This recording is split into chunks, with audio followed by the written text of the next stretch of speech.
Hello, everyone, and welcome to episode 3 of Tokyo Talk. My name's Matt Pointer. I'm your host, and joining us today are 3 debutantes into our Olympic cycling team. Please welcome Maeve Plouffe, Matt Richardson, and Tiffany Cromwell. Welcome, everybody. How are we? Very good.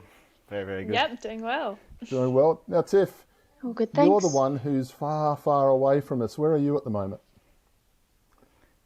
I am in south of France. So yeah, a little bit far A away. little bit far away. Now, have you just finished the Giro d'Onna? Yep, we finished on And Sunday. how did that play out for you? How's the form coming out of a tour? Yeah, it wasn't too bad. I was there racing more as a support role for the team, and taking opportunities. As a team, it wasn't the most successful race. We did get a podium on the last stage, which was good. But I also had a little crash on the last stage as well, just to join Grace and Spraddy. Didn't want to leave them out, but luckily I'm okay. Just a few bruises. But yeah, it was a good final preparation for Tokyo. Nice and hot as well, which is obviously important because we know we're in for some pretty hot weather over there. But yeah, it's always a good race, hard race, lots of climbing, but also lots of flats and everything else. Excellent. So yeah, it was a good race. Fantastic. Matt Richardson, thank you for joining us. Last minute call up due to logistics of trying to get people in front of the screen at this time. Thanks for joining us. Mate, you've had a fantastic rise to the top of sprinting over the last 2 years, very quickly indeed. Explain a little bit of that to me.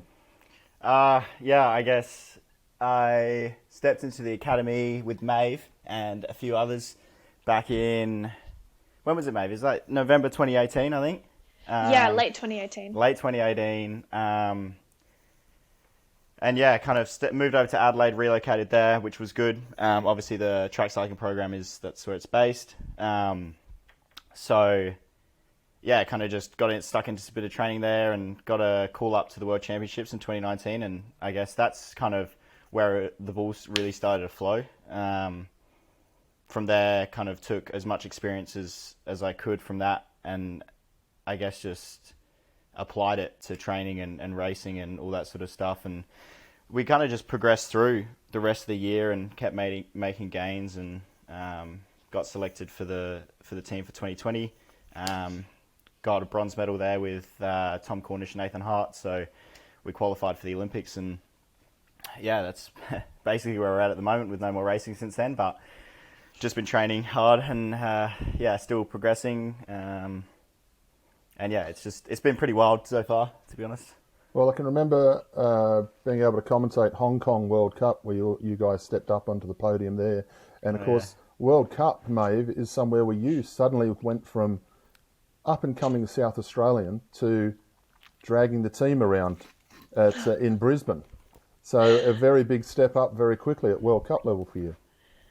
It's crazy that you mentioned Hong Kong World Cup, because that was one of the first World Cups I ever did, I think. And I had a very young team in Hong Kong. We all had no idea what we were doing. And then within that year, 2019, I don't think I ever could have, I guess, predicted that then we'd be going on to racing with the girls who were my idols in the end of 2019. So yeah, Brisbane World Cup, when we did win gold there, that was such a big experience for me and such a big result. And I did have a very, very rapid sort of increase, pretty much dropping 10 seconds in that team pursuit, which over 4 minutes is a long time. It's a large amount of time to be going that much quicker. So yeah, definitely didn't predict that. And it was, as Matt just said, it was a very rapid increase. It was a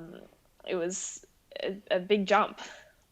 How is it transitioning into a team like that? Because Amy Cure, we've no longer got in the team. You've stepped in to basically fill some very, very big shoes. Let's be honest, Amy is our most successful track endurance cyclist, winning a medal in every track endurance event. How do you take that pressure? Obviously, you took the pressure well with the way you rode at Brisbane, but how did you find that? I think the pressure wasn't too intense on me because it was something that I wasn't even expecting to do. That I didn't have my eye set on doing that Cambridge and Brisbane World Cup in 2019. I was an academy rider. That actually wasn't on my trajectory. I remember going to Jason and Tim in probably August of that year and saying, I want so badly a shot at Tokyo. It's something that I always wanted, and I said, I don't know what my chances are looking like, but I just want to say that I've contributed to the team and I've contributed to that, and I've had a good shot at it at the end of the day. And then it just started rolling from there. You know, I had a good Oceania event, and I won a few medals there. And then suddenly I was given the opportunity to go into the training sessions on a Tuesday afternoon and just fill in. Amy had an injury for a little while, so I was kind of filling in, just taking the fourth, third wheel role, doing things like that. And I treated that Tuesday afternoon training session every week like it was my Olympics. You know, that was such a big deal to me, just to ride on a training session with them. And then suddenly it was a call up saying like, hey, can you come to Cambridge with us to do this World Cup? And then it went from just being the extra there to riding the call, and then riding round one, and then riding the final, and then it was Brisbane, and then it was 3 rounds in Brisbane all over again as well. So I think I didn't really step back to be nervous, because I was just taking it each step as it came, and I was just so excited to be there. Fantastic. Now, Tiff, the Talent ID program in Australia has been one of the best over the last decade or more worldwide. Now, obviously, we hear the stories these two have just talked about, how they've come through the progression into the national team. Now, you started off with the Talent ID program, correct me if I'm wrong, riding with the likes of Carly Taylor and so forth in Adelaide. How was your progression forward in cycling? Yeah, obviously, yeah, I came through the Talent ID program through my school at first, and then yeah, from there we had our group, and that group kind of stuck together past the first year, and you know, we went all through juniors together, starting on the track actually, but I was like really tiny when I started, so it wasn't really my strength. And then we were racing on the road too, and yeah, bit by bit got a bit stronger there. Like my first road race, I was third or something at the state championships.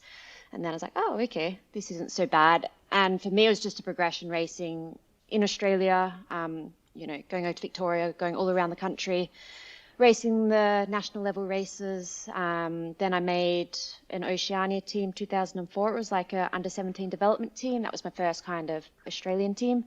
And then from then on, I made the 2 junior world teams in 05, 06. And then it was, at that point, it was, okay, do I go track or do I go road? And it was easy to decide road, but instead of trying to do the both, because I did both through until the end of under 19s. And then from there, it's just doors opened with each time. So it was, to start with first year elite, I didn't have anything on the table. Like I didn't get an AIS scholarship, and I just finished school, and I was like a bit lost, but then back then we had the Geelong Tour and the Geelong World Cup, and I performed really strongly there, and an American team saw me and invited me to come to America as a guest rider. So I did like a 3 to 4 week stint over there.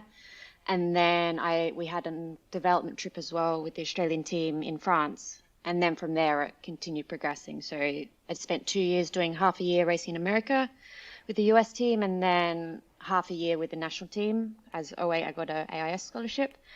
And then it was 2010, I officially signed my first European pro contract, but that team folded before the season started. So that was kind of like something almost got taken away where you thought you'd like broken through. But thankfully the national team stepped back in, because then we did have the full European program for the women's road program based in Italy. So they let me come back, and I did a full European season 2010, and then from there it kind of step by step. 2011 was a bit rough, like went through 2 different teams, and yeah, it wasn't a happy year. But then 2012, at the time it was Green Edge, they started, and I got offered a contract there, spent 2 years with them, and then jumped ship to what was, so now it's Canyon SRAM, but back then it was Specialized Lululemon, and then progressed into different names of teams. And since 2016 I've been with Canyon SRAM, and you know, sort of racing the world circuit, the world tour, and a number of world championships and Commonwealth Games. And so yeah, it's just kind of been, for me, it was, I never really had that huge breakthrough of like winning a ton of races. Instead it was a few good results here, a few good results there, and yeah, just doors opened along the way, and here I'm still racing however long later. You set me up for a number of questions that will come later in this half hour or so. Trust me, that's fantastic. That's such a great insight into your career so far. Maddie, gymnastics, how has that helped you become the Australian sprint champion? Oh, gymnastics was a long time ago now. I don't even know if I can really hold on to that one much longer, to be honest. But yeah, it's I guess Hey, listen, mate. I'll just tell you, they keep talking to Mark Cavendish about ballroom dancing, and I think he was about 6 years old when he did that. So you're going to have gymnastics for the rest of your life. Yeah, I guess so. We got what's that? 5 more years. We got 5 more years of it, and then we'll call it. But I guess gymnastics, to start with, is a sport that you begin at a very young age. So you learn coordination skills, and you kind of learn a lot of body awareness and that sort of thing. And with that comes a lot of strength as the sport kind of goes along. And I guess stepping in to track sprint cycling specifically, we do a lot of gym work. So I was kind of naturally quite strong from the offset. Got me in a little bit of trouble every now and then with injuries and whatnot as I kind of pushed the limit what my body wasn't kind of ready for. But yeah, it was, I guess it's just a fundamentally strong, coordinated sport, and it transfers quite well to sprint cycling. You know, you have to have a lot of body awareness to be able to control your bike and fast twitchy movements. That goes for a lot of bike races in the Pro Tour. I'm sure there's a lot of sketchy moments where you have to have really good bike handling skills, and that's kind of probably some stuff that I probably won't go anywhere near, but one-on-ones is kind of my thing. So it's since the age of 2 I've been doing gymnastics, so power, strength sport is kind of all I've known. I don't remember a time not being an elite athlete. I started competing at the age of 4, so yeah, I guess that also flowed on to stepping into track cycling, where you get thrown at world championships and it's like a piece of cake mentally and that sort of thing. So yeah, Fantastic. it's been a wild ride, but body's been through a lot, and it's just the strength aspect, I guess. Yeah, well and truly. Now, Maeve, I'm going to embarrass you here. Bachelor of Law, Bachelor of Science in Marine Biology and Ecology that you're doing at University of Adelaide. Maeve, are you the smartest person in the Australian cycling team? Oh, oh, we do. We've got a few athletes who are doing other things, especially the academy girls who are all studying, I believe. But yes, I do love my academics. I am a bit of a nerd on the side. Definitely. I'm impressed because I have troubles. In my job, I have to deal with all the cycling clubs and so forth in Western Australia, and I have troubles balancing that and talking to you guys. So it impresses me. How was the Talent ID program for you? Because you would have come through the South Australian Sports Institute. I'm assuming with Brett Aitken as the main coach, yeah? Yep. So Brett Aiken was my coach when I got a Sassy scholarship. I was like Tiff. I actually went through the exact same program, which was the Sassy Talent ID. That also got girls like Alex Manley, Annette Edmondson, lots of big names in women's cycling and also men's cycling as well. So it's a great program. I was a swimmer in Surf Lifesaver. I did the open water swimming in particular, so I love the 5 and 10 kilometer. Love the Iron Woman as well. I just always wanted to be an athlete, and I just felt like that was my calling. And so they came around to your school and did a lot of physiological testing, saw what you would be good at, and they gave me cycling. And I'm not going to lie, I was super disappointed. I did not think that cycling was a sport. I thought, this is stupid. I don't want to do this. And then I decided, my mum actually convinced me. She was like, oh, just go out, have a try. So I was like, oh, okay. Went out to the track, So got on a track were bike. you? Sorry, mate, Yeah, I butted in there. that's all right. Which sport were you hoping for in the Talent ID program? I was hoping for rowing, actually. I was thinking maybe I could be a good rower because it was more like water sports and stuff. I did get a letter for kayaking as well, but I wasn't very good at that. But I was hoping for rowing, but I don't think I was quite tall enough. No, But possibly not. yeah, but I did go out to the track cycling night, and I realized that the track bikes are a lot faster than my little hybrid mountain bike thing at home. I got on a track bike and I was like, oh, I like this. This is fun. And it just kind of took off from there. I wasn't very good at cycling to begin with, to be honest. I used to sit in the back of elimination races and wonder why I got eliminated. I was pretty average. Hey, I had good come on fitness, now. though. Hang on. I've just talked you up as being very smart. I can't have Yeah. you stand there and talk about how you didn't work out an elimination race, okay? Yeah, yeah, look, my tactics were interesting as a 15-year-old. I kind of just yeah, had never been exposed to cycling, even just bunch racing sort of things in general. I'd done a bit of open water swimming, which is kind of the race to the can and then go, but that's a 2.5 hour race, you know. So it took me a little while to get used to cycling, you know, gears, hills, this, that. I remember my first Wollonga hill climb, I thought 2 kilometers or 3 kilometers, whatever Wollonga is, that's nothing. And I just like put it in the biggest gear and started sprinting. I didn't even think I had cleats. I just had like sneakers, and I died. It was really bad. I think I did it in like 25 minutes and I came last. So I wasn't like a natural athlete in cycling. I was fit, but that was about it. But then I really loved it, and I loved the freedom it gave me. And a triathlon group actually picked me up, and they sort of taught me a lot that there is to know about being on the road and road cycling and things like that. And yeah, I loved road cycling especially. And I started doing that and won my first titles at nationals, and yeah, then got a SASI scholarship. Fantastic. Now, Tiff, we're sitting here talking to a couple of track cyclists. Now, I think road cyclists in Australia can appreciate that track cyclists are somewhat more pampered, so to speak, within the programs and so forth. However, the hard yards that you've done in your... Have you ever been a part of a World Tour men's team? Yeah. I think they're pretty well pampered. Very much so, very much so. But your lifestyle now, Tiff, I was watching a TV show last year, and all of a sudden it was about Formula One race cars, and all of a sudden Tiffany Cromwell's on my screen. You have the lifestyle, don't you? Formula One car driver boyfriend living in Monaco. It doesn't sound like you're... I think I'd rather have you... Well, I don't want the boyfriend, but I think I'd rather live in Monaco than Adelaide. Yeah, you know, it's been quite a wild ride.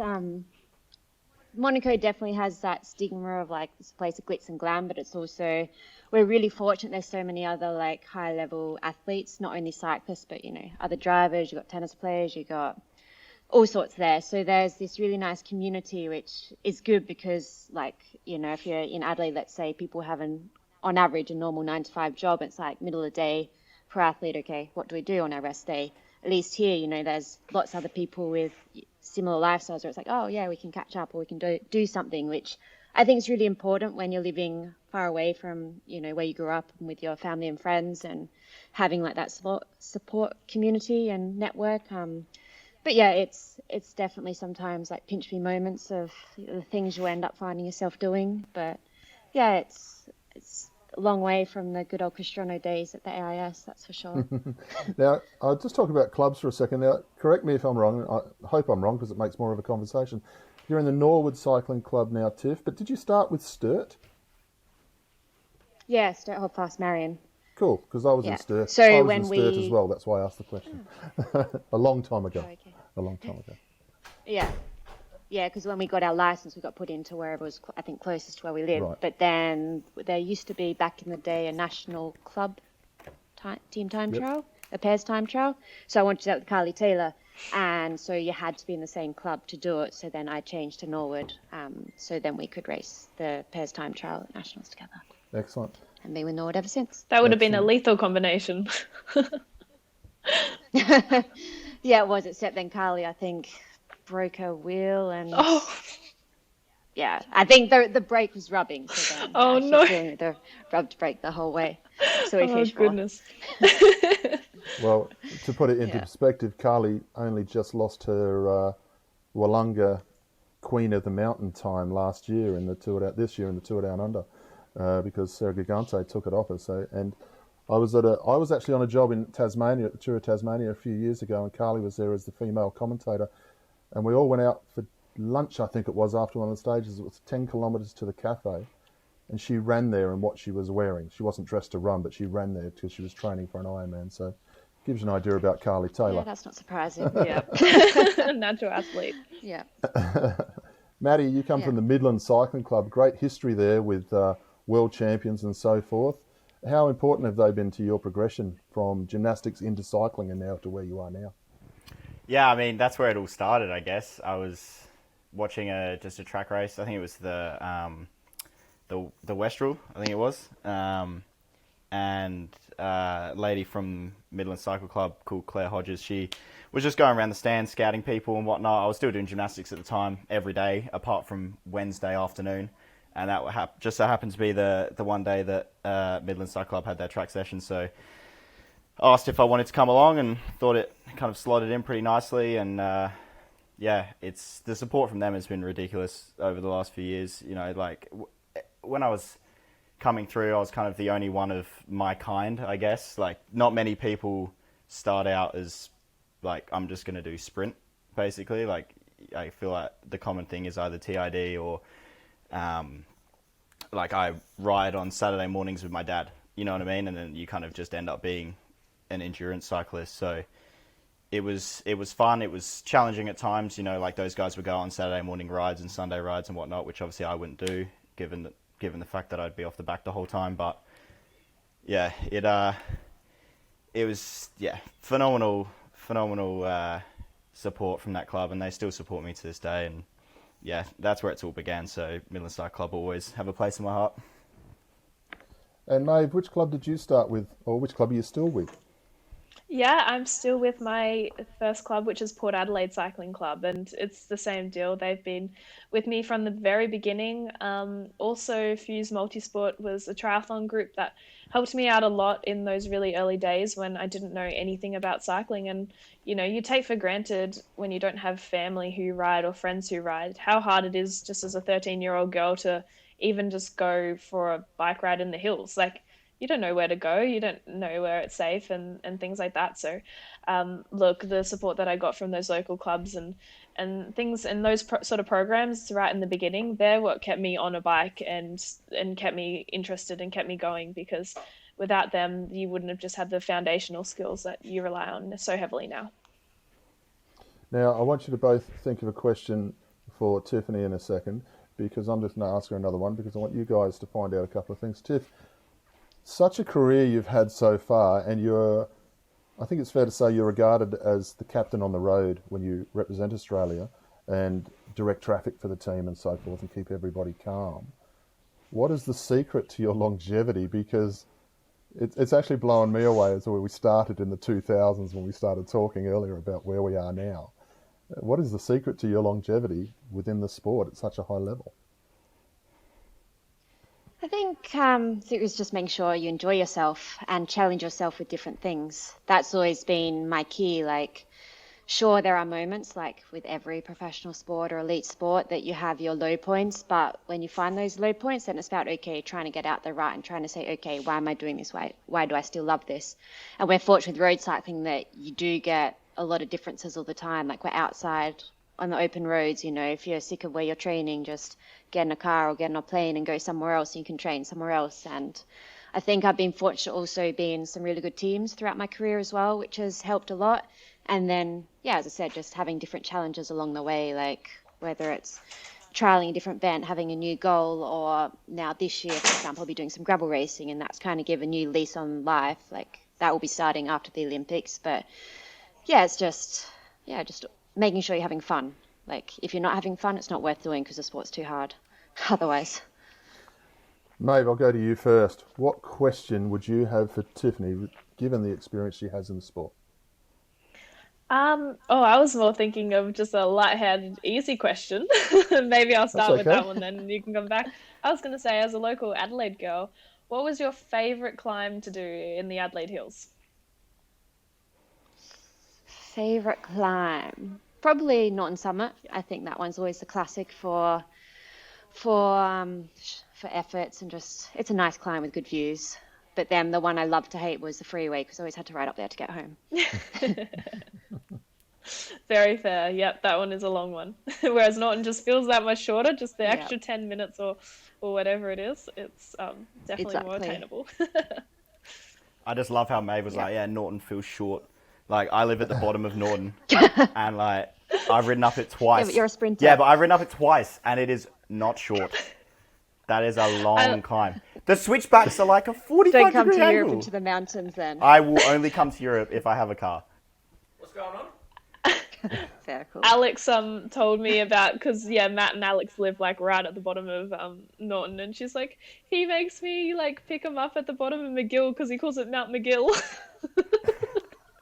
It is correct. On my recovery rides, I park my car at the bottom of my street because it's a little bit too Don't wanna steep. go To on be Mount fair, I McGill. used to park at the bottom of the freeway. We're talking when I about had a easy little days. street where you live that you park your car at the bottom. We're not talking about you live at the top of Norton Summit and you drive up Norton Summit to get No. home. We're talking about at the base of Norton Summit you drive home. Unless you live on top of Skye or, that steep climb by Penfolds, Yeah. Coach Road, then okay. It's fair enough. it's very close. So it's like it's a good. How long would you say it is, Maeve? You've been to my house. It's probably It's 300 meters? right on the bottom. It's like off of Old Norton Summit Road. sort of. 200 meters, I reckon. 200 meters. Yeah. There's no steep berg You would before die it, if you- but it's still, you have to go up McGill Road, I guess. So. It's enough to sting. It's enough to sting. You'd die if you ever had to come to this house that I'm in now. It's hills every way you go. Like I said, I'll come, but just give me a car and we're sweet. Well, Yeah. most track sprinters can descend, Matt. Is that not true with you? Nah. We don't spend enough climbing to then get enough practice to descend. So the corners are pretty sketchy. The only descending I do is from the top of the track to the bottom of the track. That's about it. Well, To be fair, I don't know some if there's days any even the advice track that feels like a berg. Yeah. Some I days don't you're know if there's climbing any it like- advice that Tiff could give you. Surely all right, you go yeah, first. don't you go ask me to first. do sprint advice. I think the first thing would be drop 30 kilos, and that'd be the first step. Yeah. So you're all going off to Tokyo, and you now, for the rest of your lives, are going to be Olympians. I'm talking to Maeve and I'm talking to Maddie about being debutantes. You'd expect that because they're at the start of their careers. But Tiff, here we are. You're now going to get the opportunity to call yourself an Olympian for the rest of your life. How proud are you of that moment? Yeah, I'm extremely proud. It's been a very, very long time coming. Like, my talent ID group was to try to get to Beijing. So that's kind of the time frame. Beijing was always too early anyway as a road cyclist, because I think I was just out of juniors then. But, it's just that last two, London and Rio, they just never quite lined up. And whether it was just on the form side with the selections or whether it was like I lost my head a bit in the lead up to Rio. And yeah, road cycling's a tricky one because like the selections and stuff is a bit different. It's a smaller team to what you race at the Worlds or at the Commonwealth Games and things like this. So yeah, just was always that thing eluding me. And even Tokyo I thought was going to elude me. And it was a blessing in disguise that it got pushed back 1 year because, I kind of had a resurgence, you could say, this last 18 months and kind of found my good form again because I had a few kind of up and down years, you could say. But yeah, to finally get that phone call, it's, quite special. Com Games road race was a huge success. How good is it going into an Olympics knowing that the team can gel so well together? Yeah, it's really, really exciting. The group that we have for Tokyo, I think, is a really, really exciting group. You got Grace Brown, who's having a phenomenal year this year, really proving she can compete with the best. Spraddy's a 2 times medalist at the World Championships and a proven climber who can also take on the likes of Van der Breggen and Van Vleuten and those Dutch riders we're always trying to beat. And then obviously got Sarah Gigante, a huge up-and-coming talent and a big climbing strength. So, obviously Commonwealth Games in Gold Coast was a completely different group. It was a sprint-based course, but we had someone like Chloe who was so confident and, it gave confidence in the whole team to deliver to that gold medal. Whereas this time around, we've got confidence in a different way and, we're in a unique position that we have multiple cards to play. The tactics, I think, are really tricky for Olympics and for this particular course, but yeah, we got, with Jean, a good director behind us as well to help kind of pull it all together. And yeah, I'm excited to see what we can do together. Now, you're living in Europe, obviously, and you've gone through and going through the different ways to live with COVID and so forth, with testing. I know you've got to shoot off and do a test shortly from this interview, and it's masks all the time and that sort of stuff. So you're going to be used to it when you get to Tokyo. I asked this of Maeve and Matt, what are you doing in preparation, not so much for what you're doing on the bike, but off the bike? Tokyo is going to be a very different experience, and What is the team doing to prepare yourselves for that? Waiting in line, wearing a mask all the time, and then multiple tests. We are preparing well from what we're doing right now. As you can see by our pictures, we are in a hotel right now in the Glen in Brisbane, and we're pretty much locking down for the 2 weeks before we depart for Tokyo. So we haven't been allowed to go anywhere, like even shops, grocery store, nothing. That's not the track. And when we do go to the track, we check in on our QR code. We're in a mask. We go in the exact entrance that's just for us, designated for us. We do our efforts. We come off the track, put our mask on, and then we come back to the hotel, put our mask on, eat in this particular room, and yeah, that's pretty much the only places we're seeing at the moment. So I think we're preparing as best we can. Have you had the joy for the up the nose PCR test? Yes, I think Matt The lady and I was so both got a violent bit the of a other shock. day. She was horrendous. Oh, it was so bad. Like, she has no You get good business ones being and that bad rough. ones. No business being that No, rough. there was no reason. She was just doing it for fun. She just enjoyed Yeah. it. Yeah. Wait till they go really deep and really twisted around. Yeah, and then they did the worst. both sides. I usually just get one side, I think. Yeah. Oh yeah, no, both. Yep. I was like, One or two testers who That's are jealous. been us like every week, every 2 weeks for the last year. oh no. Yeah, no. Whoa. That's a So lot. this is it. Basically, yeah. For the amount of travel. So that's why my pampered chat about track cyclists came in well then. But no, I'm totally Yeah, joking. oh I'm god. totally joking. Yeah, we're complaining about the single test. I've probably had 3 or 4 total. Excellent, excellent. Now it's going to be very different games for all of you, where the roadies won't see the trackies at all for this games, and there's not going to be that opening ceremony, closing ceremony situation for you. Or do you really care about that this time round, or are you just absolutely proud and privileged to be there in the first place? I think it's just the latter. Yeah, we're just happy to be there, to be honest. I think all as debutantes, like we haven't had that experience of like the Olympic environment. That's kind of the legacy that all the past people who've been to Rio and London and stuff will talk about. Obviously, we hear the stories and we hear the craziness and things like that, but for us, we just want to get there and race. And you know, I've got a lot of questions like, oh, what's it going to be like without having a crowd and things like that. And obviously, we still don't know whether there will be crowds and stuff. But even if there is no crowd, that doesn't really change what we're doing, you know, especially when we put on those big helmets. Like we can't even hear or see anything anyway. Like I'm a female athlete. I'm used to having no crowd. But no, so we're going there to do our job, and I think we're just excited to go do that. Maddie, how's the team going? Yeah, I'd agree with. Sorry, Tiff, you were going to say? I'd agree with Maeve. Yeah, it will be a different experience, and at least we've already felt how it is to race without crowds. You know, in quite a few of our races now. But yeah, I think for the stadium or the velodrome, it will be a bit different. But I'm sure they'll give sound effects. Yeah, For sure. Maddie, how's the team going? Like everything's coming together nicely, yes? Yeah, really, really good. We've been, me, Nate and Matt have been really, really close the last 24 months, I reckon, pretty much since, maybe 12.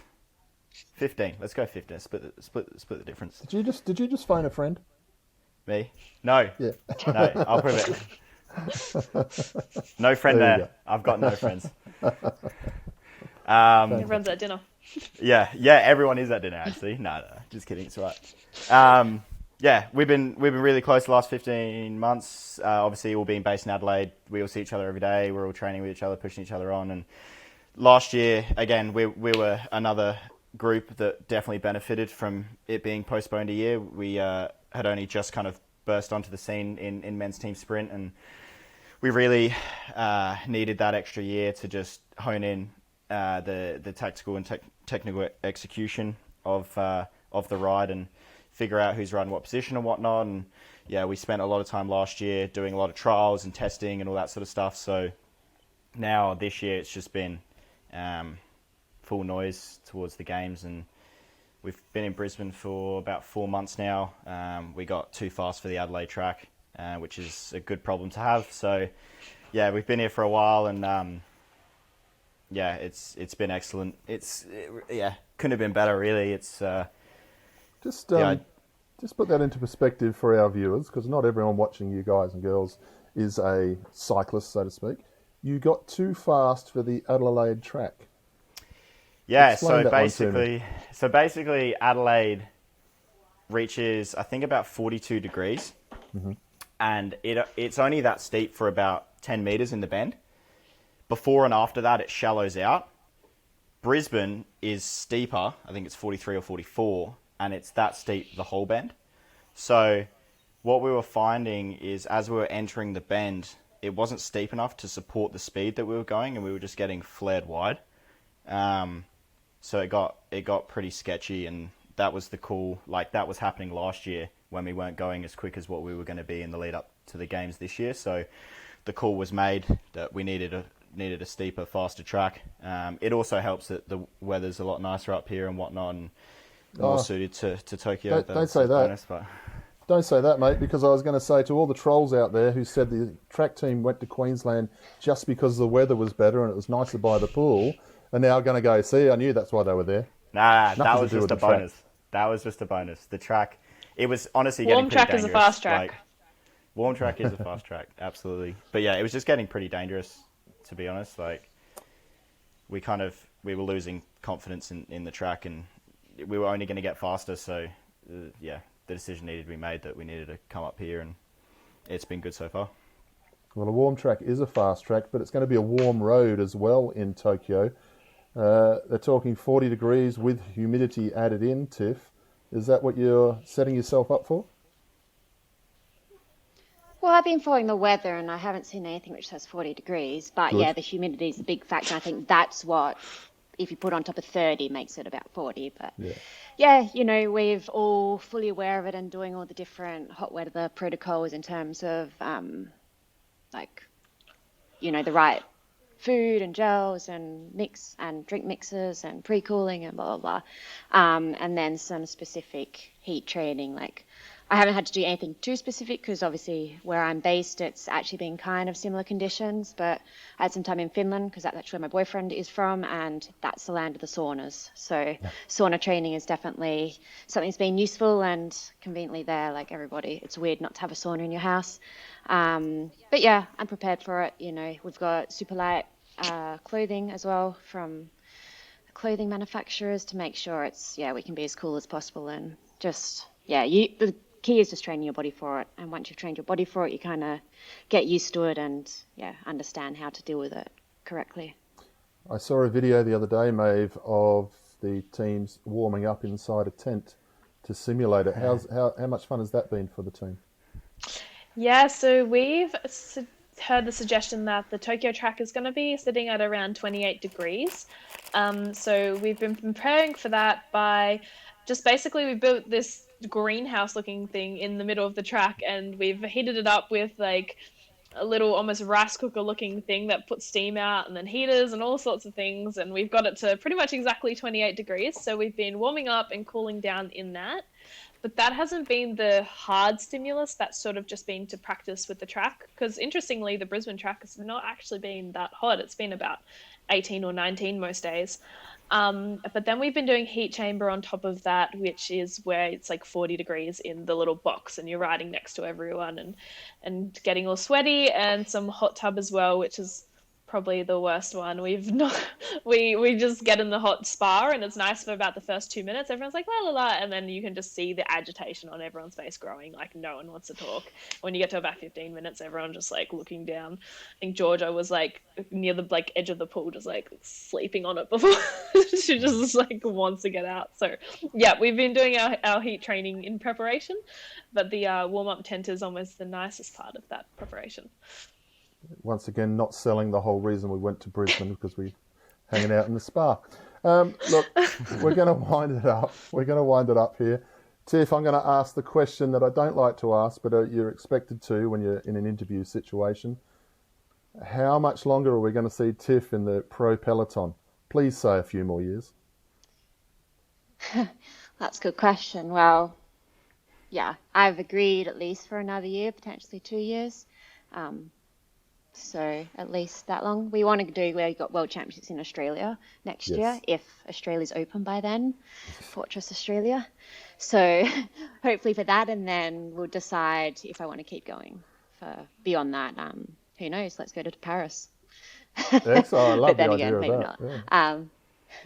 It's just up the road, an hour flight. Yeah, and we'll be a bit different to Japan. It's a bit flatter up there. But yeah, so who knows when I stop enjoying it, but I'm not going to be 40 years old and still racing, that's for sure. So at least one more year, maybe 3 maximum. You say that now, but we'll look forward to seeing you at Wollongong and also next Com Games, I think. Definitely. Oh, yeah, Birmingham. Oh, Birmingham, yes. You've got to go Glorious to Birmingham. That's right. Yeah. It's not the, But that's next year as well, anyway. not the greatest place to go, but at least it's got the Com Games there. Yeah, I've heard that. Maddie, Paris, Maeve, Paris. I know you're going to Tokyo and you're both sitting in very good positions, but you've really got to be licking your lips at the fact that you're both going, you both seem to be going to the Tokyo Games before either of you thought you would be going. You wanted to be there, but you're in there straight away, and then Paris to look forward to as well. Is it all set in stone, the plan for both of you over the next 4 years? Or 3 years? Oh, I'd say nothing's set in stone. Like, everything has its challenges, things pop up, everything. Well, nothing's set in stone, that's for sure. Yeah, I guess being a 3-year cycle, that's another advantage, I'd say. It's short turnaround, Com Games comes quick, and then you're on the push to the next games. And I'm sure I'm not going to speak for May, but as long as we stay fit and healthy, I think the ball should keep rolling. Being the young age we are, I think it's going to be the next target for sure. And yeah, Maeve? Paris really excites me because that was always the initial goal was Paris. And when I look at the academy squad coming up, we've got, and even the girls that are still in my team now but have got another cycle in them, we're going to have a really strong team for Paris. And potentially for me, I'm looking at different events in Paris as well, like the Omnium and things like that. So Paris really excites me. And then there's LA after that, and then I'm like praying for Brisbane to get announced on the 21st. We'll see if Brisbane gets it, because that might convince me to even stick on until my early 30s. Who knows? Maybe road cycling or something like that. Wow, the pampered tracky lifestyle will keep you here. Road cycling's on the way up these days. Yeah. So there's just so many opportunities, so many years. It's looking like it's going to be a good few years. Yeah. I've got a question for Tiff, if that's Go right. on, please do, mate, please. So, obviously, I hear you do a lot of travelling. I know you do a lot of training, being a road pro. What do you do in your spare time? What are your hobbies? What are you interested in? Like, what do you get up to? Lots of things. We like coffee. Oh, yeah. I have a very good coffee machine. Oh, somewhere. actually. So does that. Oh, here we go. Hang on. It's now a bragging contest. Slayer. Oh, there you go. Oh. No. Yours is a rocket, isn't it? Yeah. Oh, damn. that's a No, GS3. Slayer. Oh, damn. Yeah. Oh, my goodness. We have a rocket at the apartment and in the motorhome. Oh, This is yeah. The just motorhome. a prime one. Just flexing on all of us, why don't you? Oh. Yeah. We like gin as well, and we're trying to create a gin. There you go. Otherwise, I like cooking. Just chilling out. Do a bit of design as well. I've been doing some of Valtteri's helmets I saw recently, that, so actually. that's been a new challenge. Yeah, so that's always fun. Yeah, nice. So yeah, just enjoy life. Cool. Whenever there is time, but Yeah. we're always so busy and Yeah. here, there, everywhere, never in one place longer than like 2 weeks if we're lucky. So Wow. yeah, The life. That's the life. yeah. Well, When you grow up, maybe you'll reach Oh, it. when I grow up. All right, yeah. When you get a little older, Yeah. well, we look forward to trying out the gin when you both work out how to perfect it. Well, to the three of we'll you, send it Matt, over. Maeve, Tiff, I wish you absolutely all the best. It's been an absolute pleasure for me to be able to interview you guys, especially on this side of the fence to you going to the Olympics. On behalf of all cycling, on behalf of all the fans who are going to be cheering you on, there's no pressure, absolutely none. We are just going to be cheering as fans. We wish you absolutely all the best, and hopefully we'll be able to talk about your success on your return. Good luck. Cheers. Thank you. Thank you. Thank you. See ya. See ya.